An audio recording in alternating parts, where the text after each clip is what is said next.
ginigising mga kareaksyon, tulog na, nahihina nga eh.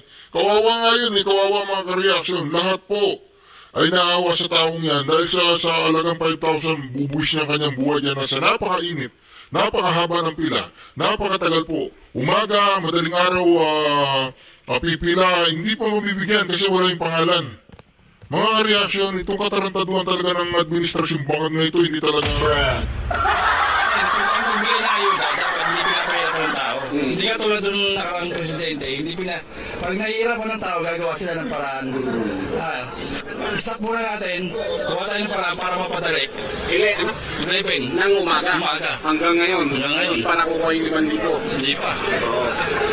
Hindi ba lang kukunin? Kung gano'n pinahirapan yung mga tao, mga rider, gano'n na lang.